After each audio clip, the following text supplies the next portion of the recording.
Thank you very much. Hello, everybody. So I'm going to give you a brief outline of some experience on running these kind of team projects and how to tackle them as a team to try and use the benefits of every member of a team in these kind of aspects. So we have some experience on how to tackle such tasks. Perhaps as programmers in the teams, you are more used to working closely by yourself and trying to tackle a problem directly. Whereas if you sit back perhaps at the beginning and try and plan things, it can make things go more smoothly. So the first aspect of this is, as I've said, sit down and plan.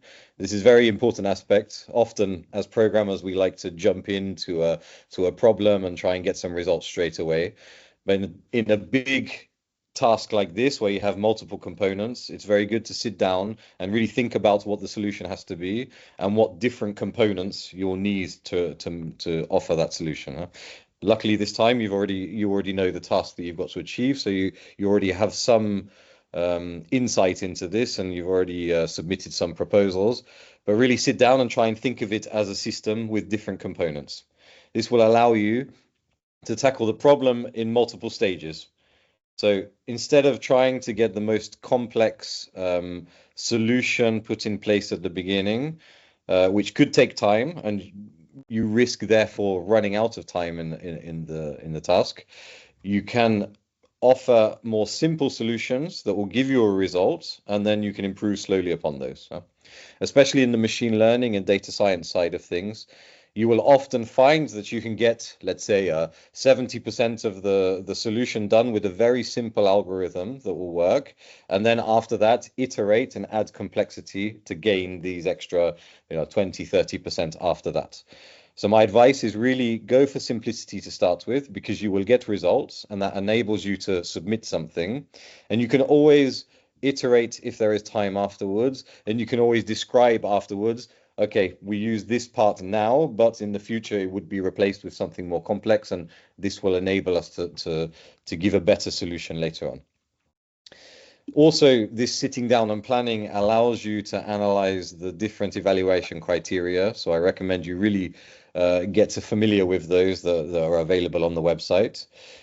Notice particularly that the performance and the results that you're going to hand in aren't the majority of the points that you can gain.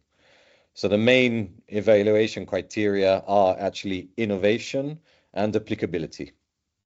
So applicability doesn't necessarily mean that you've programmed something and you have it in place. It means that you've described your system and you've put this system in place that can of course be improved, but is it in the future going to be applicable to this problem? And that's what the judges are to evaluate. Innovation means that you are innovating, of course, but that doesn't necessarily mean that you have to reinvent every single component of the system. Of course, you should use things that already exist and toolboxes that already exist to save you time and to get something in place. Innovation can be using existing tools in new ways. It can be finding a research paper or some new way of using a neural network or something like that and applying it differently. Or it could, of course, as the classical sense is, inventing a new way to solve the problem. So innovation can really be interpreted in different ways. So don't take it as though you have to build everything from zero.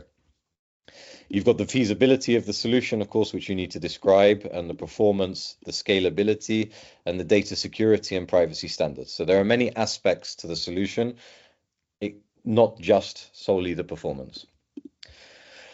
So you are, in some cases, teams made up of programmers, and some cases teams mixed with programmers and legal experts. So use the strength of each of the people in your team, of course. Those that cannot program doesn't mean that they can't contribute to the solution that's going to be put forward. As we've said, a lot of it is about planning and describing things so that anybody can be involved in that. A lot of data needs to be analyzed and perhaps labeled depending on how your solution works. And also interfaces and visualizations should be developed and designed, which is something that any member of the team can participate in. And often for the programmers in the teams, when you're designing an interface, of course, you need to consult with the people that are actually going to use that and the experts with the domain knowledge in order to make an effective interface. So use those values in your team.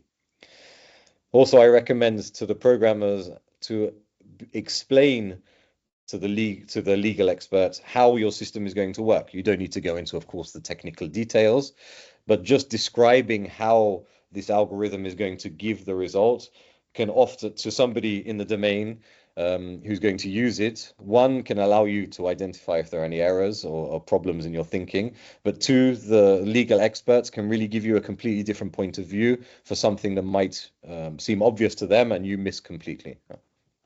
So always consult with people and users. For the teams that don't necessarily have legal experts involved, there are the mentors that will be there during the day, and a number of those will be legal experts. So use those to play that role in your team. So in terms of planning your system, this will also allow you to parallelize the development. Don't all of you focus on one part of the system, spend a lot of time there, run out of time and realize that you haven't done the other parts. By compartmentalizing each component, parallelizing the work on it, you can all get certain aspects done, which can get united towards the end of or during the hackathon. So as I've mentioned, use existing tools. This will allow you to move forward and then innovate when you need to innovate. So also keep in mind that this is a proof of concept. Of course, getting something running is the ideal in this, but if you don't get something running, all is not lost. It's a proof of concept, so it's a description of a system of how it's going to work that can be also delivered. You can give and show what you've got and describe how you will move forward with it in the future. So be honest about the limitations. If you use, for example, a linear classifier to start with and its performance isn't great, but it works well enough, then admit that and say in the next iteration, we would use a certain type of deep learning neural network that will improve the performance in that aspect. So be honest with the limitations and show how you can overcome them in the future. And as I've mentioned before, one of the key things is that you have the expert advisors there. So use them because they're a very powerful tool in the hackathon. And they're there exactly for you to ask questions, to run ideas by, and to get advice.